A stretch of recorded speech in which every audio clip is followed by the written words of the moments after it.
Amin'ny fifaliana lehibe indray no azosoana ratokatrantsika ny amin'ny zaonio zao ny ambasadera ny Aozoa Elia no mandroso atotokatrantsika eo amin'ilay hoe ny Andriamanitry ny Abrahama ve miaraka amin'ny Korana Silamo sa amin'ny Sefer Torah Jiosy. Izay no jerevantsika tretsika ho any amin'ny lanitra lanitra zany, ho any amin'ilay Andriamanitra ny Abrahama ilay namorona an'izao tontolo izao. Ka raha hijery an'izay tena namorona sy teo vonjena izay ianao, efa nampianariko antsika foana izay dia aleontsika mitady ny marina. Ny hain'ny marina dia tsy misy mamita tena intsony. Be loatra izay fitakefana izay aleo miverina amin'ny marina amin'izay jenolojia ary fampianarana lalana fahatelo no fampianarana iarahantsika indray ny amin'izao anio izao.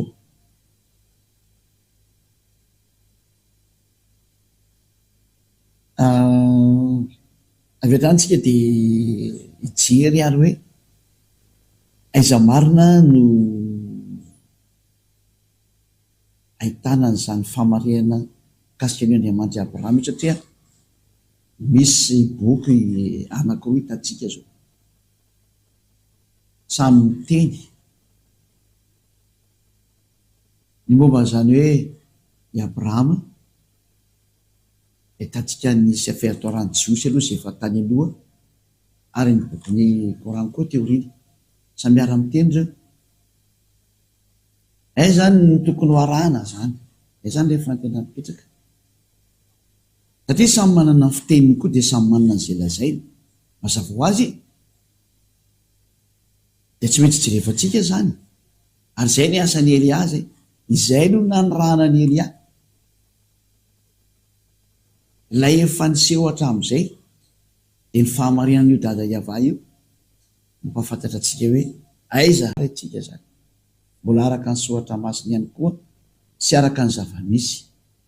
Ny zavamisy zany dia mahita tsara mihitsy fa raha ny bokin'ny Jiosy izay mitantaran'ny Abrahama dia efa tany amin'ny taona moins 2000 tany hoany zany efa nanomboka izy.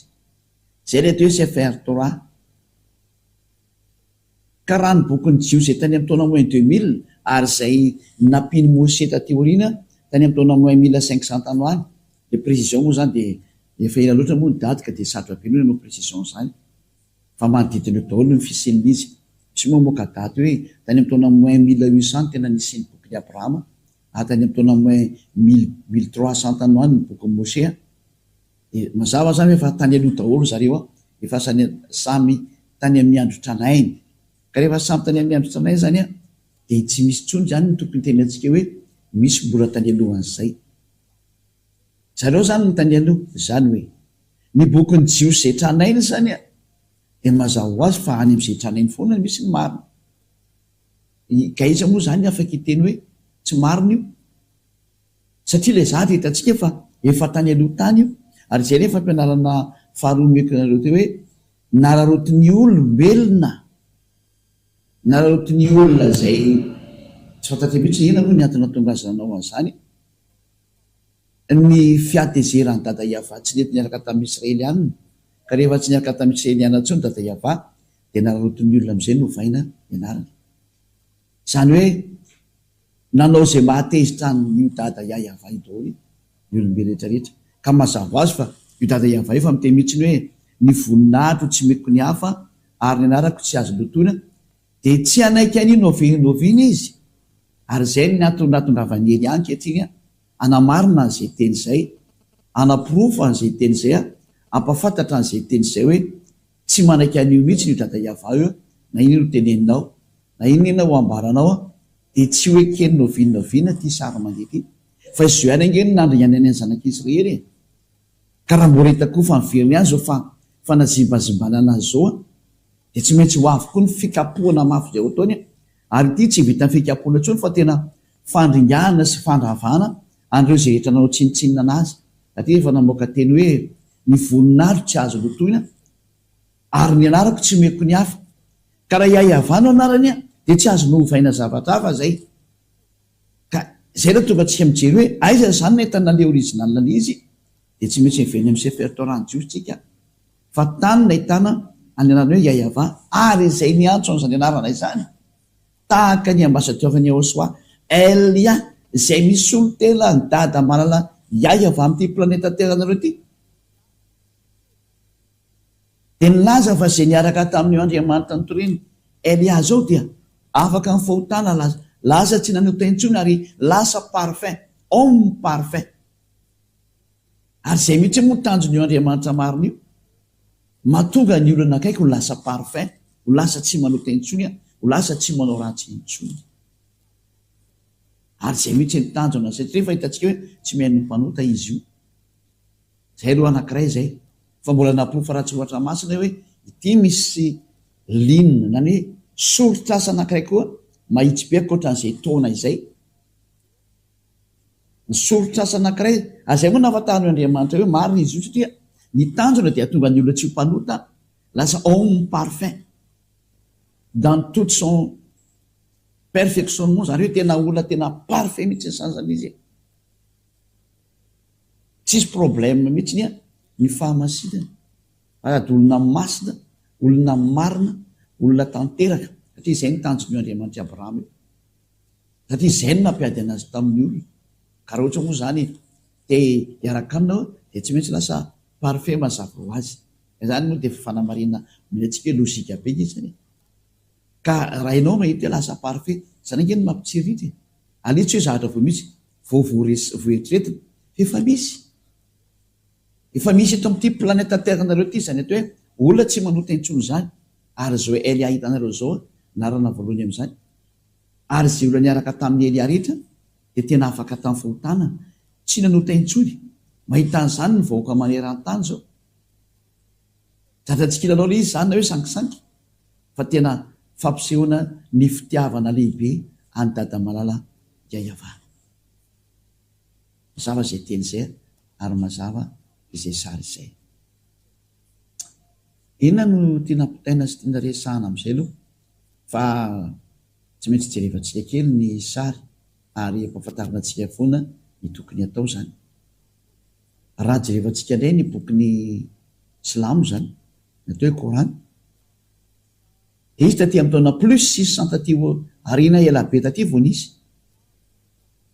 ka mazava ho azy zany fa raha taty amin'ny taona plus 600 taty voanisy araiky be izy nydikan'izany ka raha ohatra n'izany misy zahatra voalaza ao kasika an'io andriamanitra abrahama io dia mazava ho azy fa na izana ianao dia ary hitentsika hoe ny original foana indrindra moa ny zahatra vitan'io andriamanitra abrahama io dia natonga olona parfait tsy manota intsony ary zay miaraka aminy araka ny tenin'io andriamanitra abrahama io zay nandefa ny mpamina ny farany araka ny tenin'ny dada yava nefa hoe mpamina ny israeliana no enonareo mpamina ny israeliana no enonareo ozy io dada mbara yayava io araka ny bokyny Deutéronomie 18:15 Deutéronomie 18:15 dia zao ny voalaza ao hoe mpamina ny israeliana no enonareo resatsika dolo to zay tsika vao tena maky tsara ny hoe aiza nakaiza marina ny tena famarinana zany dia vakitsika ny Deutéronomie 18:15 ao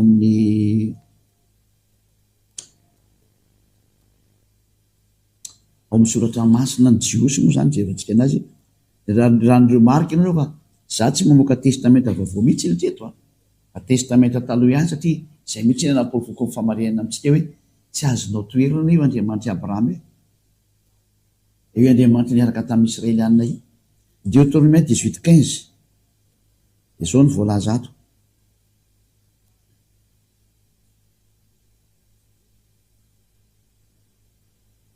18 Deutéronomie 18:15 mpamina ny avy eo aminao dia avy amin'ny rahalahinao tahaka ahy no atsangany avandriamanitra ho anao izy no menonareo io tsany le hoe ny tenyny dada yava ao anatin'le sefertorany jiosy zay tany amin'ny taona moins 2000 sy moins 1500 tany hoany dia nilaza mihitsy ny hoe mpamina ny avy eo aminao dia avy amin'ny rahalahinao tahaka ahy no atsangany ava iza zany le hoe rahalahinao tahaka ahy dia mazava be satria lalàna ny jiosy moa ity. Koa lalàna ny jiosy dia natokana ho any zanak'Israely. Ka raha ny teny soatra masina hoe dia avy amin'ny rahalanao tahaka azy zany dia reto jiosy reto na reto israeliana reto no nyresana amin'izany. Satria izao ny voalazan'ny ten'Andriamanitra any amin'ny bokin'ny Exodus 19 hoe Exodus 19 hoe ambarao amin'ny zanak'Israely ity ididy sy lalàna ity. Zany hoe lay teny eo amin'ny bokin'ny Deutéronome 18:15 zany dia ambara ho amin'ny zanak'Israely. Ka ilay rahalanao resana zany dia zareo Israelianina ny resana amin'izany. Satria zareo no tany anefitra tamin'io fotoana io. Dia izy samy misy tany anefitra zany no ifampitondra. Ka ny mitondra an' zareo zany dia reto mpaminany Israelianina reto ihany. Zany hoe samy mpirahalahy ihany no fidian'Andriamanitra ho lasa mpaminany ny ray amin'ny zareo na mety ny roa amin'ny zareo tsy fantatra. Dia reny no mitarika anazy. Izay ny lalàna. Exodus 19 3 ka hatramin'ny 5. Exodus 19 3 ka hatramin'ny 5. Ary Mosè niakatra ao amin'Andriamanitra dia niantso azy avy ato ao tendrombohitra ka nanao hoe izao no lazainao amin'ny tanàna Jakôba sy ambaranao amin'ny zanak'Israely. Ianareo efa nahita izay nataoko tamin'ny Egyptianina sy izay nitondrako anareo tamin'ny ilatrian'ny voromahery ary nampakanesako anareo aty amiko dia 15. Ho ankehitriny raha iain'ny feoko tokoa ianareo ka hitandrina ny fanekeko dia ho rakitra soa mihoatra noho ny firenena rehetra ianareo fa ahy ny tany rehetrarehetra. Mazava be zany eto ny teny fa nambara tamin'ny zanak'Israely ilay izy. Zany hoe ilay rahalahy teny tary amin'ny Deutéronome 18:15 zany izay didiny Ayava. Satria didiny Ayava io dia natokana ho an'ny zanak'Israely. Ka ilay rahalahy resana zany dia rahalahy Israelianina. Zany hoe ilay olona voateny eo amin'ny Deutéronome 18:15 zany satria io didy ho an'ny zanak'Israely dia Israelianina no mitandrina io fa tsy misy mahazo hiditra ny amin'ny firenena fa tsy mety. Hatrany dia exclu mihitsy ianao. Mazava be io teny io. Izay natokana nanteny taminareo hoe nararotina ny atezeran'ny dada Iava tamin'ny Israelianina. Ka rehefa nisaraka tamin'ny Israelianina dada Iava nararotina amin'izay novaina io anarana io. Nahodikodina amin'izay io teny rehetrarehetra io. Dia nampalelo be dia be ny olona tratra n'izany sarisary. Tenenako hoe tena ampy izay. Ampy izay. Ho avy ny fandringanana anareo. Izay no mahatonga ny Elia tonga manavitra faraparana. Fa zatra tsy tana intsony io. Tsy sinazo atao intsony. Manavitra faraparana izao ny atao. Ka dia mbola misy ny fotoana ary olombelona izay mandria fitiavana ho aty. Izay ny antony mamerina ny sainareo hoe mba miverena amin'izay fa ampy izay. Ary tsy mety intsony dada Iava tsisy fandeferana intsony. Fa na nareo manaraka ny Elia dia tsara indrindra izay. Rehefa tsy naraka moa zanareo dia andraso ny vokany ahy. Fa tahaka izao ihany nanjo ny zanak'Israely. Nanovanovany eo anaran'io. Niantso Andriamanitra tsy izy ary natonga an'io Iava io. Ny safoaka amin'ny mpaminany farany dia ilay nantsoina tamin'ny anarany hoe Yahoshua. Io no mpaminany Israelianina farany. Ary io mpaminany Israelianina farany io no namoaka ny didy hoe lehilahy iray manambady vehivavy iray. Ary vehivavy iray manambady lehilahy anankiray. Ka raha vao mihoatra an'izay zany ny vadinao dia efa tsy mety. Nanohitra ny teny Andriamanitra Abrahama sady ianao. Satria izay ny teny mpaminany Israelianina farany. Resantsika daholo zany fa alefako tsikelikely ny teny. Dia todika amin'izay antsika any amin'ilay hoe aiza ary ny tena ankoatra n'ity teny ity hoe ina moa? Mazava moa zany jefa noho ny amin'ity teny ity hoe mpaminany Israelianina. Dia raha vao tsy Israelianina zany ilay mpaminany efa tsy mety mihitsy izy. Dikainy eo bokin'ny Mosè io. Ka na iza n'iza minao Mosè ary manaiky fa Andriamanitra Abrahama. Dia ny Andriamanitra Abrahama ihany ike ny Andriamanitra Mosè. Ka raha niara-ny antso izy mianaka hoe Iava dia tsy azonao toerina izay. Tsy azonao toerina mihitsy izay. Indrindra fa afaka amin'ny fahotana izay niaraka tamin'ny Andriamanitra eo ary lasa homme parfait. Dia ina moa zany ny anoeram-pahatsara. Efa misy ny olona efa parfait tamin'ity tanteraka ity. Ka inona moa zany ny anoeranao an'izany? Ianao nge izao no mamperitreritra raha ho toerinao izany hatsarana izany. Ary raha mitena mitady ny zavatra tsara ianao izany ny tsara indrindra. Mieritrereta zany. Za moa mamerina ny saina foana hoe matotonga zany Elia zany Tady dio ny tantaran'ny Elia. Nareo koa raha maseko mikaroko an'izay tantaran'ny Elia zay hoe mpanao inona zany Elia zany? Dia masamia mikaroka any. Fa zany natao hoe mpamerina ny olona hitodika any amin'ny dada Yahova. Zay ny asa. Dia zao ataoko zao. Ny asako tany aloha any ny averiko amin'izao. Fa maro mpitiavana. Ary izao tontolo izao mihitsy miara-verina ankehitriny. Izao tontolo izao miara-verina hitodika any amin'izany dadamara Yahova zany, isan'izany ianao. Zay. Fa Andriamanitra io tsy mihaino mpanota, ary rehefa mpanota ianao efa tsipiny eny amin'ny ianao zay. Rehefa mpangalatra ianao na mpisoloky, na mpiteny ratsy, mpiteny vetaveta, mpigaka toka sy mpifoka sy gara sy masamiama, efa any amin'ny ianao ny hafarana. Eny zava-misy tsy mety miaraka amin'ny mpanota io Andriamanitra Abrahama io. Zany anie ka tsisy. Na hiteny iny ianao na hiteny iny dia tsy misy mihitsy zany. Tsy miexiste zany, ary izy tsy azonao forsena. Ka hoe forsena tsy maintsy miaraka aminao. Non, tsy azo forsena izy. Ianao ny forsena miaraka aminy dia manarany izay nitenenina. Aitsika izao mahita hoe nitrana indrindra dia ny bokin'ny Jiosy, ary tsy afaka tsy manota intsony izay miaraka aminy, hita daholo ho any amin'ny lanitra ho any amin'ny dadamara Yahova. Faharoa, hiteny io dada Yahova io hoe tamin'ny Abrahama hoe amin'ny taranaka ao no hitahiko ny firenena rehetra. Indray zany sary manaraka. Eo tahina zany ny olombelona amin'ny alalan'ny taranak'i Abrahama. Aiza izay fitahiana izay no handeha any amin'ny taranaka an'izy, dia tsy maintsy araka ny bokon'ny Sefer Torah foana ny jerentsika. Io ny tranainy indrindra. Tsy afaka hijeriny taty oriana mihitsy satria mazava ho azy efa misy ny tany aloha original ary mahafaka amin'ny fahotana. Zay mihitsy ny tanjony dia miverany original foana tsika. Rosika be zany zay efa tany aloha tany. Na ianao na ve mahita ny eo ty original dia aonamoana dia makany amin'ny tsy original kosa. Fa tsy solona be vavangeny ianao amin'izany evitra izany. Ary zay ilay hoe lasa avinavo. Dia tolonao makaiza moa zany zao ilay avinavo. Iza zany ny azo tombony amin'izay? Anao fa tsy misy. Aleontsika mitodika any amin'ny ilay tena mahatonga antsika hoe ho tena voavonjy mihitsy zay fona jerevana zay. Ary efa migadona ny andro farany zao. Hitantsika eto fandeha ny fahatantarany teny dada Yahova. Na io ady eo amin'ny Rosianina sy ny Ukrainianina io. Efa ty guerre nucléaire mananontanina ty. Efa fanapory foana fa migadona ny farany. Ka aokontsika samy tonga saina hiverina any amin'ilay famarinana, fa tsy azakazaka ho any amanonao foana, efa tombotra loatra ny andro. Dahorantsika ry hijery amin'izay raha ny sary. Araka amin'ny bokin'ny Genesis 4:20, hojerentsika aloha izay teny izay.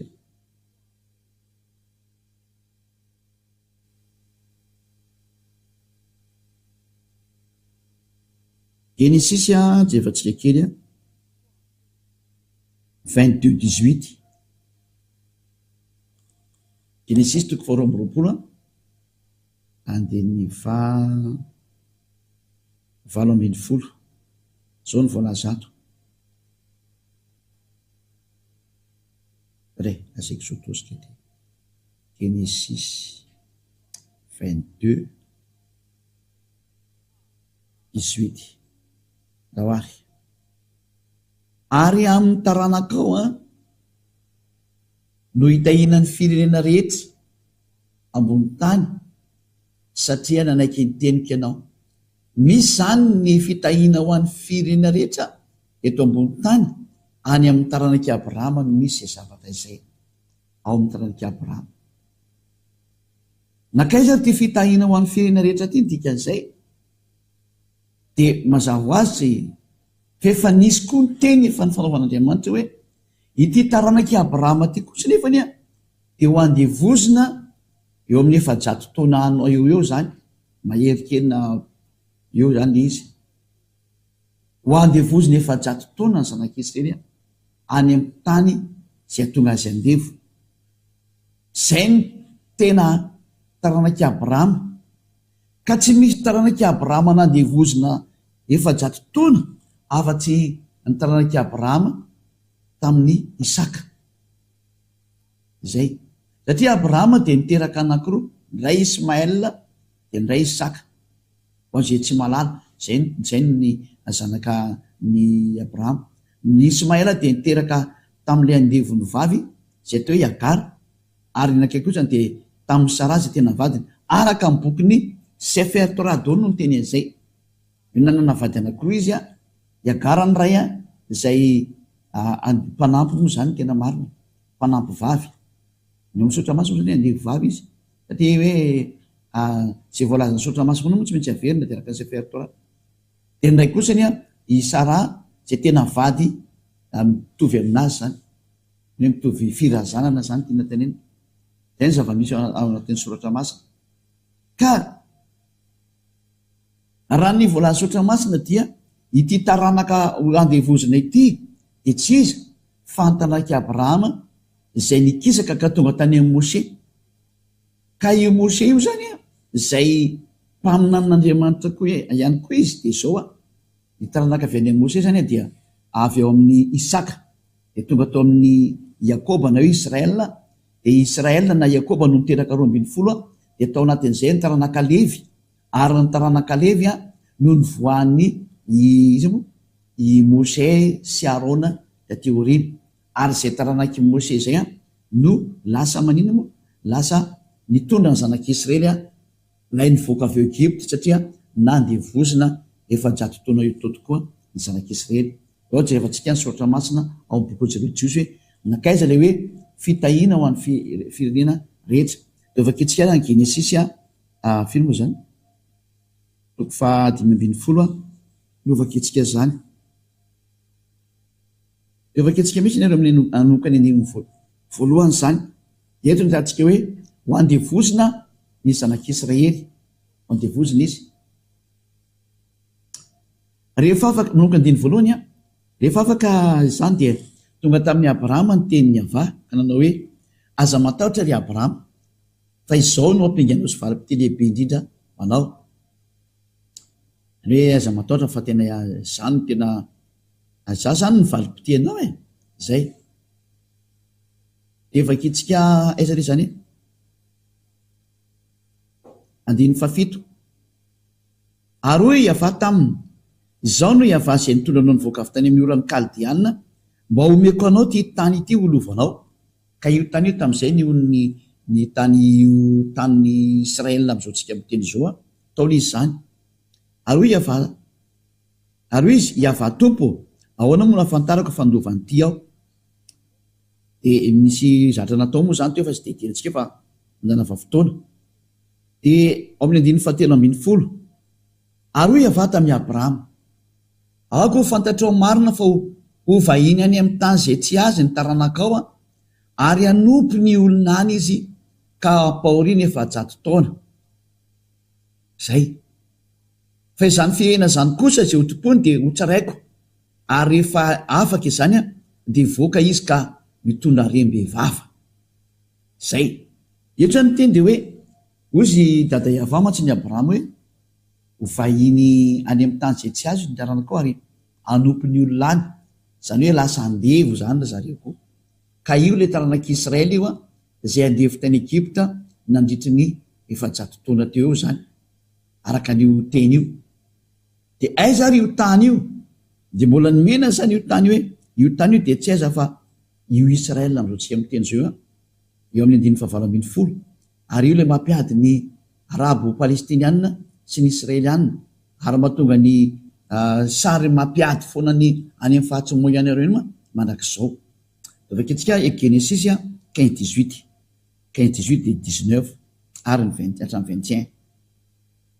Tamin'izany amin'izany Iavà nanao fanakina tamin'ny Abrahama ka hanao hoe ny taranakao rehefa nomeko an'ity tany ity hatrany amin'ny ony Egypta ka hatrany amin'ny ony lehibe, dia ny Eufrata, dia ny Kenita sy ny Kenezita sy ny Kadmonita, ary ny Tita sy ny Perezita sy ny Lefita, ary ny Amorita, ary ny Kananita sy ny Girgasita, dia ny Jebusita ihany koa zany. Io zany ny tenin'Andriamanitra dia milaza hoe ny taranakao nomeko an'ity tany ity. Mazava zany fa ny taranaka andovan'ny tany menan'ny Abrahama zany dia izay ho tonga ao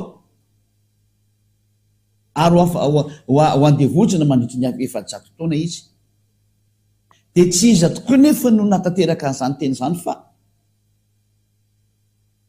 zavadinindra fa i Mosea sy ny Israelianina. Fa i Mosea no nitondra zareo nivoaka tao Egypta araka ny tantara ao amin'ny Sefer Torah ny Jiosy. Zany hoe tanteraka zany ny tenin'ny dada Iava fa ny tompon'ny tany Kanana dia nitaranika Abrahama tary amin'ny Israel. Zay ny voandry Mosea ary ny Israelianina mizoatsika amin'ny teny soa no mipetraka ao Israel ary izy ny tompon'ny tany, saingy mbola hidivana foana moa ilay tany manaraka androany mba tanteraka ny teny hoe ho ataoko vato mavesatra ho an'izao tontolo izao io Israel io, dia ny firena rehetra manodidina azy. Tanteraka atao rehetra ny amin'ny tenin'ny mpaminana ny Israelianina. Ny tena misavoritaka izao tontolo izao ny historan'ny Israel io satria tsy mety milamina mihitsy ny arabo sy ny Israelianina miady manaraka androany. Atra tsy voa androany hoe fa hatramy ela be mbola tenin'ny dada Iava daholo mahatonga an'izany. Zareo tsisy afaka miala amin'io dada Iava io zany mihitsy ny teny daholo io tanteraka io. Ary eo anatin'ny Sefer Torah ny Jiosy ilay tanteraka nefa. Eo ataoko vato mavesatra ho anareo ro jerevantsika ary ny bokin'ny Zakaria. Zakaria 12 mpaminy any Israelianina zany. Eo ataoko vato mavesatra ho an'ny firenena manodidina mihitsy io Israel io ary ataoko maratra dia maratra izay mivesatra anazy. Rehefa antsika zay io entre parenthèse kely ao bokin'ny iza moa Zakaria 12 no andiny voalohany. Ronka beketsika teny faminaniana avy tamin'ny Iavany amin'ny Israely hoy Iava izay mamelatra ny lanitra sy amin'ny fandrenany tary mamorona ny fanahiny olona ao anatiny. Izy io mihitsy zany mamorona ny fananao hipetraka ao anatinao ao. Ino izao anao any Jerosalema ho kapoaka mampiraikiraiky ho an'ny firenena manodidina. Kapoaka zany zany tena hoe zavatra kapoaka zany moa tsy miteny frantsay hoe coupe, misy zava-doza ao anatiny eo. Mampiraikiraiky zany hoe tahaka ny olona mamy mihitsy ny tratrany dika zay, miraikiraiky mihitsy. Ary Joda koa dia hiaran'izany aminaovana fahirano azy dia farana ny Jerosalema zany, zany hoe voa daholo ny Israelianina rehetra hatrany amin'ny Joda zany. 17 ary amin'izany andro zany dia Jerosalema ho ataoko vato mavesatra ho an'ny firenena rehetra ka ratra dia ratra izay mivesatra azy ary ho tafango ny amely azy ny firenena rehetra amin'ny tany. Zava-doza ankehitriny ho an'ny Israelianina. Raha ny teny dada Iava tena tsy misangy amin'ny Israelina mihitsy izy, loza mihitsy ny anjohan'ireo Israelianina rehetra. Izay no nahatongavany Elia hamerina ny fisainany hoe mba amin'ny firenena ry Israelianina, satria izy efa tsy mahafantatra ny Andriamanitra ny intsony. Izao raha moa ny anaran'ny Andriamanitra no vavain'ny olona dia tsy taitra izy. Tsy maintsy voateny maniraka i dada Iava izay avy any amin'ny lanitra ny lanitra hiteny aminareo hoe miverena nareo ry olombelona rehetra, saingy efa nataon'ny olombelona rehetra amin'izay moa niverena fa tsy ny Israely rehetra intsony zany. Ianao izay mahita io anatin'izany hoe verena ianao.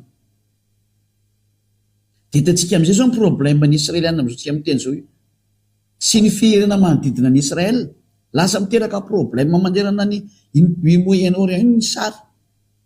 Tena lasa olana mihitsy zao io Israel io, lasa vato manahirana, lasa miteraka problème amin'izao tontolo zao izay mbola resantsika moa ny aoriana fa aleo ndray ny fampianarana mikasika any amin'ity sary ity fa nytiako apetraka amintsika hoe tsy misy afaka miala amin'io Andriamanitra Abrahama io satria miatra foana ny teniny.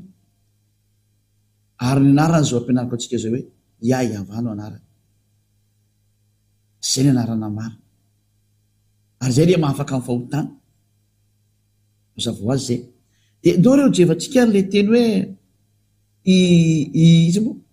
i Mosea nanao an'io zavatra io. I Mosea no nitondra zareo ny ala avy tany Egypta araka ny soratra masina zany. Zay ho jerevantsika io tiany koa. Ndao raha vakitsika daholo ny teny hoe i Mosea no nitondra zareo nivoaka zany. Ka rehefa fantatsika fa i Mosea ilay nitondra azy nivoaka tokoa ary tanteraka daholo le hoe hivoaka avy eo amin'ny toerana nandevozana anazy izy dia mazava be fa le efa-jato taona zany dia mazava be fa ny zanak'Israely ity resana ity. Ka le zanak'Israely zany rehefa nresana dia miaraka amin'ny zanak'Israely zany io Andriamanitra satria hoe ny taranakao no hitahiko an'ity izao tontolo izao ity amin'ny taranakanao. Zany hoe le fitahiana zany makany amin'ny taranaka dia izay andehanan'ity teny hoe andevo efa-jato taona izy. Ka le andevo efa-jato taona dia tsy misy afa-tsy ny Israeliana rery ihany ary tsisy tsony mandraka androany. Tsy ny sinoa ny andevo na ny arabo ny andevo na ny amerikana ny andevo na ny malagasy no andevo na ny afrikana na ny japonais fa ny Israeliana no andevo efa-jato taona. Zay ndao tsika ary amaky an'izay teny zay ndray araka ny soratra masina zany. Vaveketrika indray aiza moa zany misy an'izay mbola karotsika kely vetivety kely zany. Exodus indray no vakitsika. Exodus toko 4 andininy 9:10 ka hatramin'ny 7:20. Exodus 4 aiza moa zany? Exodus 4 19 ka hatramin'ny 23. Hojerevantsika eto indray zany le hoe iza marina lay andevo tany Egypta ary niditra tsehatra amin'izay Mose namoaka ny zareo araka amin'ny baiko ny Yahva. Exodus 4 19 ka hatramin'ny 23. Ary hoy Yahva tamin'ny Mose tany Midiana, mandehana ary ianao miverina any Egypta satria izy efa tsy any Egypta tamin'ny fotoana io fa le izy le nitsoaka nandositra namono Egyptiana dia niala tao izy dia nitsoaka tany Midi zany, tany Mediana, hoe Midiana zany. Mandehanao miverina Egypta fa efa maty daholo ny olona rehetra izay mitady ny ainao satria izy le nenjen'ireo Egyptiana reo. Dia nalain'ny Mose ary ny vadiny sy ny zanany ka nampitaingen'ny borika dia niverina ho any amin'ny tany Egypta izy ary nentin'ny Mose teny an-tanany ilay tenin'Andriamanitra, ilay teny nisy tena teny an-tanany teny zany, ilay nampanaovan'Andriamanitra fagaganana azy. Zay. Dia eo amin'ny andininy 20. Ary hoe Yahva tamin'ny Mose, raha mandeha miverina ho any Egypta ary ianao, indrio ireo fahagagana rehetra ireo izay nataoko teo an-tananao dia ataovy eo anatrehan'ny Farao. Fa izao andeha namafy ny fony ka tsy andefa ny olona mihitsy izy.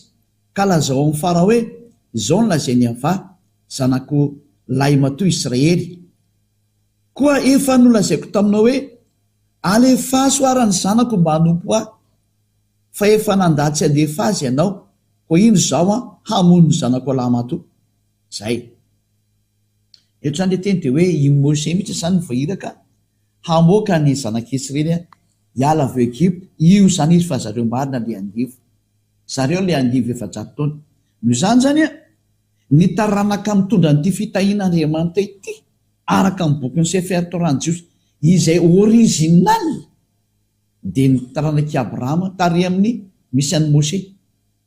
Ka raha vao manaiky amin'ny Mose anao dia tsy maintsy manaiky an'izany, tsy azo lavina. Raha zany dia lavinao Mose. Nefa Mose sy Abrahama ny ara-ny antso Andriamanitra anankiray Yahavana tso dia tsy azonao lavina io zany. Fa raha vao mandany Mose anao dia mandany Abrahama. Ary tsisy mahasahy mandany Abrahama moa mazava azy. Ka jerevantsika indray ny tony mbola misy tony mantsy io teny dore jerevantsika indray izay ny tony manaraka. Araka ny bokin'ny Exodus toko 5 andininy 1 sy ny 2. Exodus toko 5 andininy 1 sy ny 2. Ary vakitsika ary. Ary rehefa afaka izany Mose sy Arona dia nakao amin'ny Farao ka niteny taminy hoe izao ny lazainy Yahva Andriamanitry ny Israely, alefaso ny oloko mba hanao any firavoravona ho ahy any anefitra. Zay zany hoe Mose zany nitondra azy ho any anefitra amin'izay. Hoe Farao hoe iza moa Yahva no ekeko teny andefasako ny Israely, tsy fantatra izay Yahva ka tsy alefako ny Israely. Zay izy zay. Dia hoy izy rahalahy taminy, Andriamanitry ny Hebreo efa nihaona taminay, kotra rantitra ianao, aoka andeha lalaka telo any anefitra izay hamono zavatra atao fanatitra ho any Yahva Andriamanitra fandao izy hamelany amin'ny enti-mandingana na amin'ny sabatra. Ary hoy ny mpanjakan'ny Egypta taminy, nahoana ianareo ry Mose sy Arona no mametraka ny olona amin'ny asany, manaketraka ny olona amin'ny asany, mandehana nareo any amin'ny fanomponareo mafy. Zay. Eo amin'ny toy ny hoe io rehefa maro ankehitriny ny olona eto amin'ity tany ity, ka ianareo mampitsahatra azy amin'ny fanompoana mafy, amin'ny fanompoana mafy. Zany hoe tsy nanaiky mihitsy zany Mose. Dia eo amin'izay efa raikitra amin'izay le ady tao dia nisy amin'izay ny fifandohana fampisehoana hery fampisehoana fahefana, tena ny fandohana amin'izay mihitsy zany ny hery tao amin'ny Mose, ny fandohana tamin'ny hery tao amin'ny Farao. fa tsy nararaka ny tao Môsy novinoviany satria ko ary ny Andriamanitra nanary azy tontolo zao namorona ny tany sy ny lanitra ary ny lanitra ny ambony any ataonao ahoana ny ady amin'io ary zany zao Andriamanitra maniraka ny Elia zao io Yahva io ihany io ilay niresaka tamin'ny Abrahama io niresaka tamin'ny Môsé io ny maniraka ny Elia mahatonga ny olona afaka amin'ny fahotana ary tsy manota intsony lasa parfait zay miaraka amin'ny Elia satria Andriamanitra Abrahama io miaraka aminazy io ilay tsy tia fahotana io ilay mitazona teny io ary tena mitazona teny io tsy azo sangina Andriamanitra Abrahama io mazava-be zany zay ny antony hoe tonga ny famonjena ho antsika mahay zabiana amin'izay fa migadona ny farany samia manafy teny avotiny tenanao aza manaiky nizaniza tsony fa jereo marina fa nitanjona raha vao tsy tanteraka anao tsy mahazo maka ny lanitry io satria Andriamanitra Abrahama io dia Andriamanitra masina io ary izy ny tompo-trano any ka rehefa masina izy ataonao ahoana zay mpanotana ho any ka rehefa mpanotanao aza manantena makany zany fa zatra ny fitahany ianao Andriamanitra masina be izy ka rainao zany araka aminy dia tsy maintsy miala amin'ny fahotana mbola tsisy nafaka tamin'ny fahotana zany nizaniza tsy nisy Andriamanitra nafaka fahotana tamin'ity planeta terranareo ty fa izy rery ihany no mafaka tonga izy ankehitriny naniraka ny mpanompony Elia maiza miverintsika aza zay ny teny kasika ny amin'ny rehefa jerevantsika amin'izany le hoe tanteraka ve io teny io sa tsy tanteraka valiny tanteraka jerevantsika amin'ny Exodus 12 indray hoe tanteraka ve fa tena nandevo ny zanak'Israely dia tanteraka ve fa tena hoe ary nitondra rem-behivava izy satria izay daholo ny teny io Andriamanitra io dia vaketsika ny boky ny Exodus toko 12 vaketsika indray Exodus 12 izy ngamba misy an'iny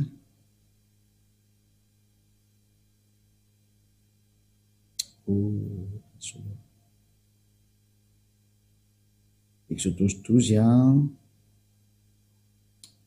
mampiandin'ny fahafiry hojerevantsika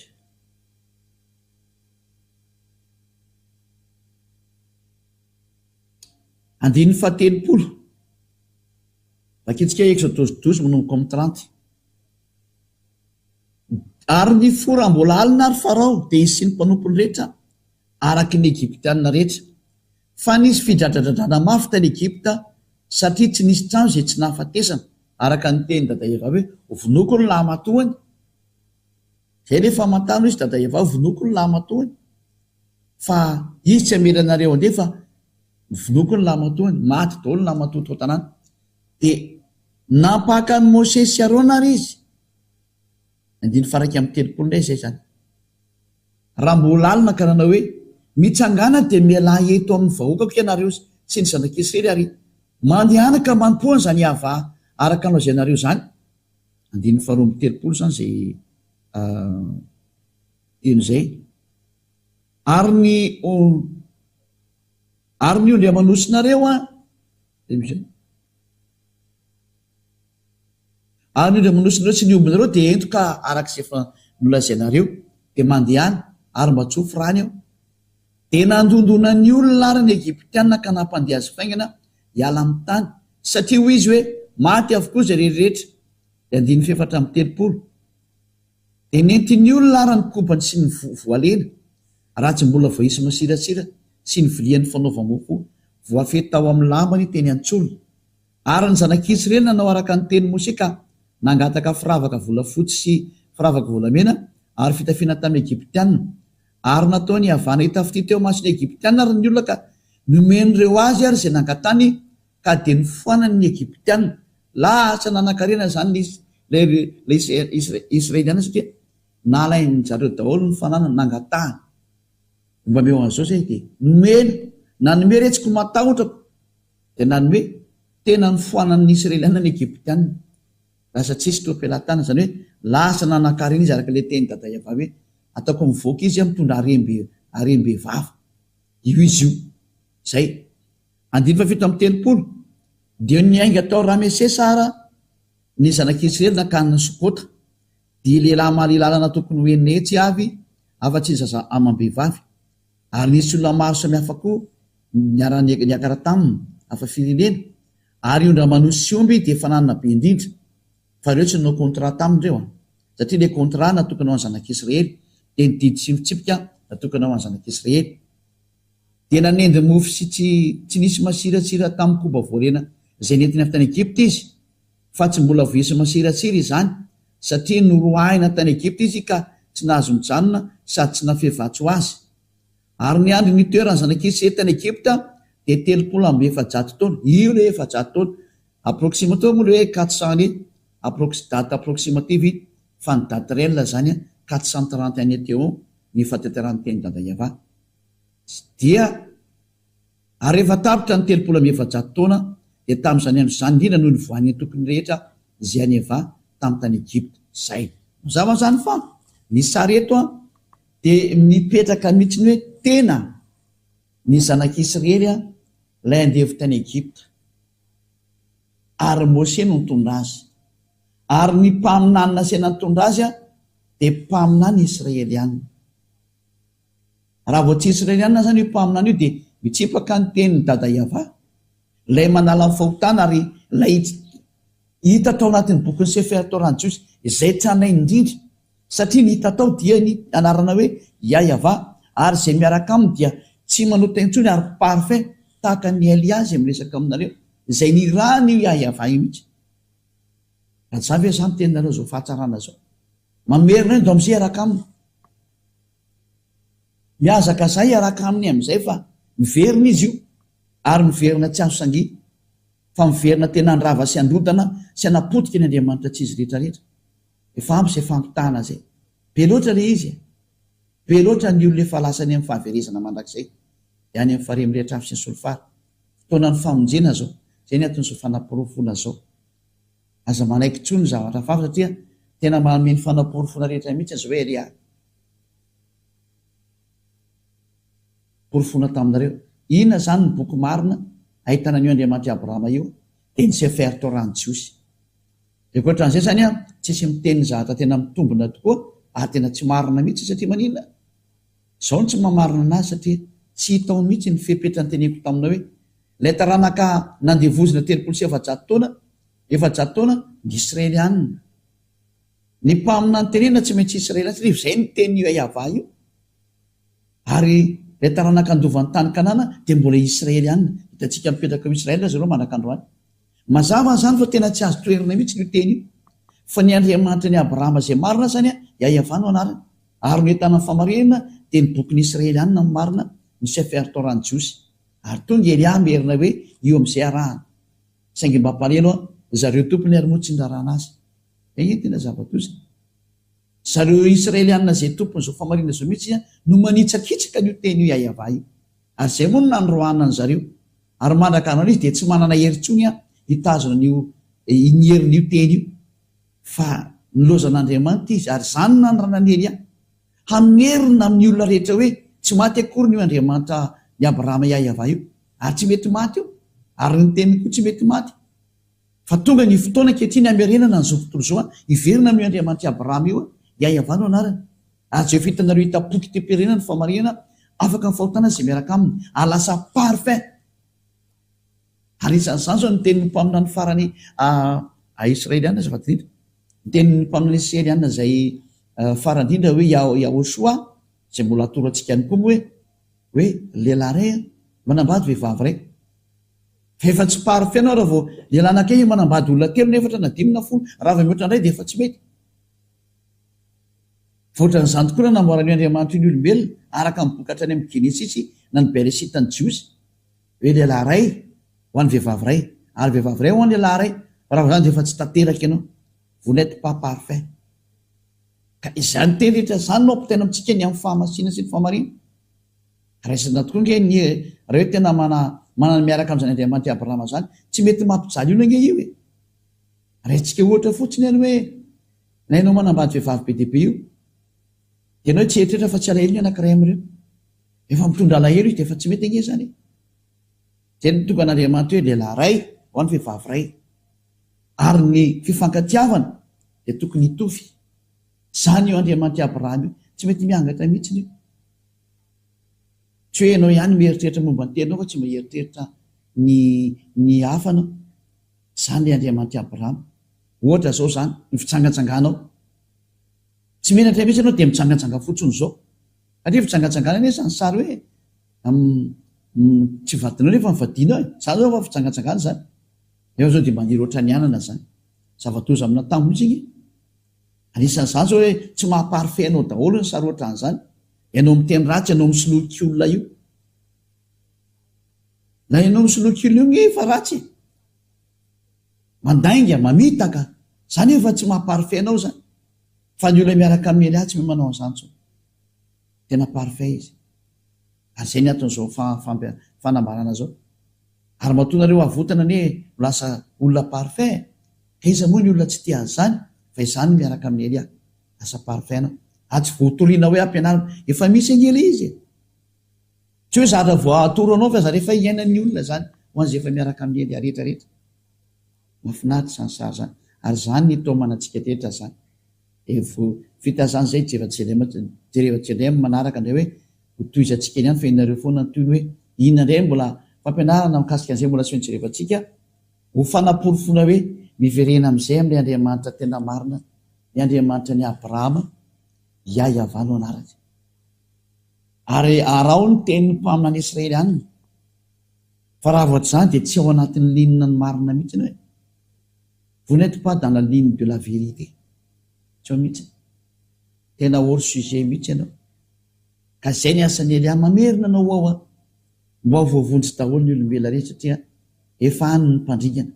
Efa manao ny asany ny mpandringana. Efa mandrava reo. Izay ny antony hamonjena aingana na rehetra rehetra io satria tsy azonareo toerina io zavatra io. Efa any izy any. Niary ny Elia amin'ny teny fotsiny ireo nefa ny azy efa atao. Ka samy mieritreritra antsika fa tena fanavotana zao. Manavitra ny olombelona rehetra Elia. Mialohan'ny anam-potena anareo. Dia ny aiza koa ny ampitombona zany. Dia ho hitantsika eny re. Aleo ny tantara indray ny ampiseho ny marina. Fa izay nytenen'ny Elia rehetra izy ho tanteraka zao e. Nanarao kely ny historan'ny Rosianina sy ny Ukrainianina io. Dia arao kely hatramin'ny farany. Efa nampianariko anareo fa ho maty ny deuteranareo tao ambonin'ny tany. Dia ho hitantsika eo ny toy ny fanambarako teto daholo zany. Fa izay aloha ny amin'ny androany mazava zany teny fa rehefa tianao zany ny teny araka amin'ny Andriamanitra Abrahama ilay teny hoe Andriamanitra Abrahama ilay tena marina, dia ny anarany dia Yahavah. Ary any amin'ny bokin'ny Sefer Torah no ahitanao anazy. Iny ny trana indrindra ary izay miaraka aminy dia tsy tia manao ratsy intsony ary tena lasa parfait. Zay fa dia tena anjaranao zany misafidy miaraka amin'ny io Andriamanitra Abrahama io Yahavah no anarany. Ary manarah ny Elia amin'izay manombo izao. Manarah ny Elia. Anavitra anao zany Elia zany. Amonjy anao. Ho lasa homme parfait anao. Tsy misy zatra atahoranao intsony zany hoe ho any fiainana mandrakizay zany. Fa izany no tena fiainana mandrakizay zany. Ho any amin'ny Andriamanitra Abrahama Yahavah no anarany. Ivavaka isika. Sotra betsaka tatamaly Yahavah. Fa ianao tokoa no naniraka ary nataoko ny asanao ary mbola anao indray aza aho. Mba ho famonjena ho an'izao tontolo izao zao teny izao. Tena fanafotana. Ho lasa tena tsisy kianina intsony ny olona. Homme parfait. Fa izany ny antony namonjena ho azy. Izany natonga ny teninao tamin'ny Abrahama hoe ho fitahiana ho an'ny fiaina rehetra. Ho fanafotana ho azy ny dikany izany. Sotra betsaka tatamaly Yahavah. Efa mandeha ny teninao amin'ny fanavotana. Ary ho tonga hatrany amin'ny fanafahana izao. Teny tena hoe lasa olona vanina ny olona. Lasa olona sambatra ny olona. Lasa olona tena manana fahasambarana ny olona rehefa tafaraka aminao. Fa izany tolo ny antony izao. Iza moa tsy maniry an'izany. Fa ankehitriny dia efa tena misy izany. Sambatra izay tsy mba manota intsony. Ary sambatra izay efa lasa tanteraka izy ka tsy tia ratsy intsony nalakaleha. Dada Yahavah malalo. Sotra betsaka ny amin'ny teninao rehetra. Ary mbola ho avy ny fampahafantarana ny zavatra rehetrarehetra izay mikasika ny amin'izao famonjena izao dia avy amin'ny tenina hoe mpamina ny Israelianina no inonareo. Dada Yahavah malalo. Sotra betsaka ny amin'ny famonjena izay nomenao ny olona izay efa iainanay ankehitriny. Voninahitra no mandrakizay. Ary minaranao hoe Yahosoa no anaovana ny teny rehetra. Haleluia. Amen. Dia mirary izy soatsika etra samy hotahina amin'izay rehetra ataontsika, hotahina amin'izay rehetra ho lalakalehantsika ary manarahany Dada Maria Yahavah vonjeny fananao ary arovy ny fananao mba ho tonga soany amin'ny lanitra ny lanitra sy manota intsony a nisy zany a de samy taina soataony amin'ny araka indray mandra-piona mandra-pesaka elo matoly azy